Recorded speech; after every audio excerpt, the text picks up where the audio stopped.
बिस्मिल्लाहिर्रहमानिर्रहीम। अस्सलाम वालेकुम जी। आपका हकीम मुबारक अली। आज का हमारा मौजू है इल्म क्याफ़ा, और इस वीडियो में हम बात करेंगे सानिया सवात की, जो अभी कुछ दिन पहले पेश आया है। बहुत अफसोसनाक वाक़या है, बड़ी परेशानी होती है उसकी वीडियोस देख के। शुरू करते हैं कि सानिया एक ऐसे वाक़े को कहते हैं जिसका अगर ज़िक्र किया जाए, यानी कि वो वाक़या माजी में गुज़र गया है, तो अगर उसका ज़िक्र किया जाए तो दिल उदास हो जाए, अंदरूनी तौर पर इंसान परेशान हो जाए। सानिया किसी एक शख्स के साथ भी हो सकता है, किसी पूरी कौम के साथ भी हो सकता है, और सानिया कुछ लोगों के साथ भी पेश आ सकता है। मसलन अभी चंद दिन पहले कुछ लोगों के साथ स्वात के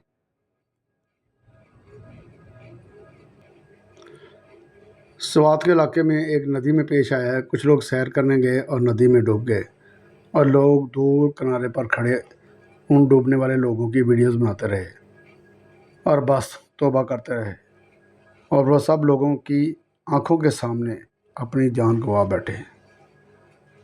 हम वैसे तो इंसानी हाथों की ज़ंजीर बना लेते हैं और एक दूसरे के साथ अपने कपड़े भी बांध लेते हैं, मगर वहाँ हमने ऐसा कुछ भी नहीं किया। ऐसा क्यों नहीं किया? क्योंकि मरने का खौफ बहुत ज़्यादा होता है। हम अपनी मौत से डरते हैं। दूसरों की मौत, मेरा ख्याल है कि हमें देखने का शौक़ है। हम तशद्दुद पसंद हो गए हैं। हमें दूसरों को तकलीफ़ में देकर शायद खुशी होने लगी है। मंज़र बहुत परेशानी का था। अल्लाह ताला उन पर रहम फरमाए। जी, बात करते हैं कि क्योंकि मरने का खौफ बहुत ज़्यादा होता है, और जिनमें मरने का खौफ होता है वो जिनमें मरने का खौफ नहीं होता, वो सर के नीचे पत्थर रखकर सोते हैं और लाखों मुरब्बा मील के इलाकों पर हुकूमत करते हैं। मौत का खौफ एक कुदरती चीज़ है, बिल्कुल ये बात हकीकत है। ये इंसानों के साथ साथ जानवरों, परिंदों वगैरह, हर तरह के दरिंदों, रेंगने वाले कीड़े, हर एक में होता है। आप देखेंगे अगर आप जा रहे हैं, रास्ते में सांप है तो वो फ़ौरन किसी और साइड पे चला जाएगा, या कोई और जानवर, आप गाड़ी पे जा रहे हैं तो कोई और जानवर अगर सामने आएगा तो उसकी कोशिश होगी वो साइड पे हो जाए। क्योंकि कुदरती तौर पर मरने का जो खौफ होता है वो हर एक में पाया जाता है। मौत का खौफ क्यों है, ये हम किसी और वीडियो में बयान करेंगे। अभी हम जो बात कर रहे हैं कि इन लोगों की जो अचानक नदी में पानी आने की वजह से जो इनकी मौत हुई है या अपनी जानें गंवा बैठे हैं, जितनी मरतबा वीडियो देखी है उन लोगों की, तो बहुत ज़्यादा तकलीफ़ महसूस हुई है। लोगों का अपने बीवी बच्चों के साथ मौत के मुंह में चले जाना एक तकलीफ़ दह लम्हा है। अल्लाह ताला उनके हाल पर रहम करे।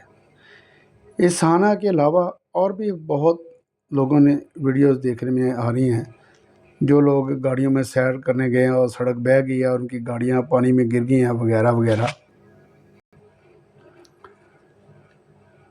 हम लोग एहतियात का दामन क्यों छोड़ देते हैं?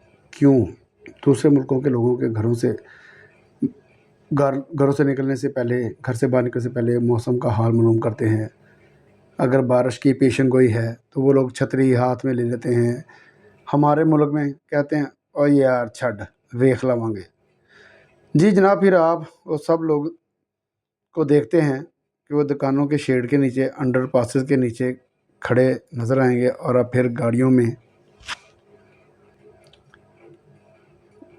में आने जाने वाले लोग देख रहे होते हैं।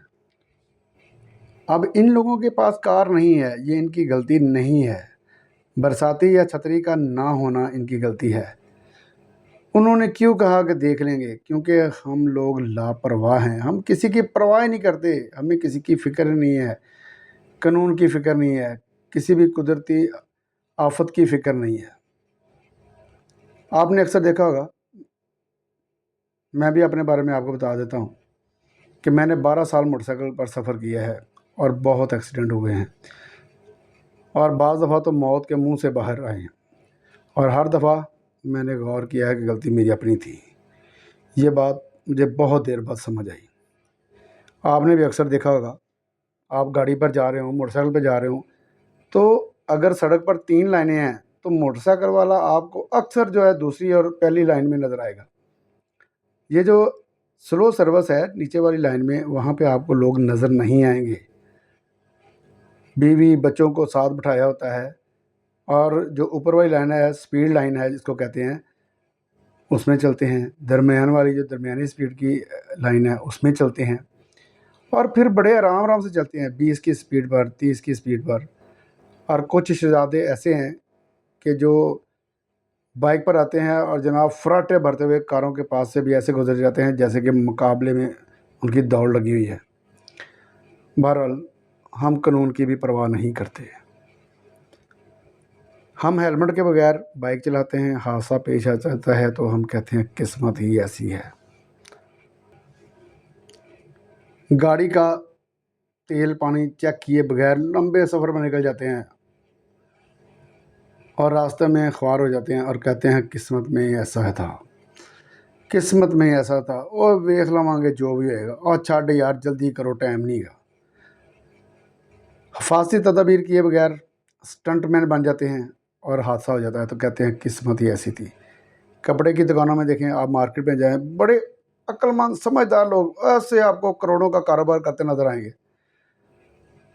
یا کسی لوکل مارکیٹ میں چلے جائیں، دکان کے اندر کپڑوں کے ریک یعنی کہ پھٹے کے نیچے UPS رکھا، اگر ساتھ بیٹری رکھی ہوگی، اگر حادثہ ہو گیا تو کہیں گے کہ قسمت ہی خراب تھی، یا یار رشتہ داروں کی نظر لگی، لوگوں کی نظر ساتھ، اس نال والی دکان دا بندہ جڑا میرے تو سڑتا ہے۔ یہ کبھی نہیں دیکھے گا کہ جناب میں نے کپڑے کے نیچے UPS رکھا ہوا ہے، شارٹ سرکٹ ہو سکتا ہے، بیٹری پھٹ سکتی ہے، کچھ بھی ہو سکتا ہے، نہیں وہ نہیں دیکھے گا۔ نظر لگی یار قسمت یہ حجی سی، کی کریے بھائی، قسمت یہ مقدراں چ سی جی۔ ون ویلنگ، واہ کیا بات ہے، زبردست جناب، بڑا شوق ہے اس قوم کے نوجوانوں کو۔ ایک ویل پر بائک چلانے والے کو حادثہ پیش آ گیا، بچہ جان سے گیا، بس قسمت میں تھا، کیا کریں بہنا ان کی کریے۔ آپ ویلڈنگ کرنا شروع کر دیں اور آنکھوں پر حفاظتی اینک نہ لگائیں تو رات کو سوتے وقت آپ کی چیخیں پورا گھر سنے گا، تو پھر کہنا کہ قسمت میں تھا۔ حواس خمسہ کیا ہیں؟ ہاتھ، کان، آنکھ، زبان، ناک۔ حواس خمسہ ہمارے 5 ہیں: ہاتھ، کان، آنکھ، زبان اور ناک۔ اور جناب ان کے علاوہ دماغ سب حواس کا سرور ہے۔ یہ حواس اس وقت تک کام کرتے ہیں جب تک سرور کام کرتا ہے۔ یہ وہ ہمسائیں والا سرور نہیں ہے، میں کمپیوٹر والے سرور کی بات کر رہا ہوں۔ ہم کب ان کاموں سے، ان چیزوں سے، ان حواس سے کام لینا شروع کریں گے؟ مجھے نہیں سمجھ آ رہی، کیا ہم مرنے کے بعد؟ لیکن کیا کریں، مرنے کے بعد تو یہ کام ہی نہیں کرتے۔ میرے دوست شاہ جی کہتے ہیں بس کر دیو، بس کر دیو، تو جناب میں بھی آپ سے کہتا ہوں کہ بس کر دیں، قسمت کو الزام دینا بند کر دیں۔ ہو سکتا ہے کچھ لوگوں کو میری بات پسند نہ آئے تو وہ کسی عالم سے پوچھ لیں، شاید کوئی علم والا ہی آپ کو یہ بات سمجھا دے۔ ویسے وارث شاہ کا ایک شعر پہلے میرے ذہن میں تھا لیکن بعد میں نے لکھ لیا ہے۔ تو وارث شاہ صاحب فرماتے ہیں کہ پہلے ہتھی رن گوا بہندے، پھر کہندے تقدیر حوالڑے۔ السلام علیکم ورحمۃ اللہ وبرکاتہ۔ آپ کا حکیم مبارک علی۔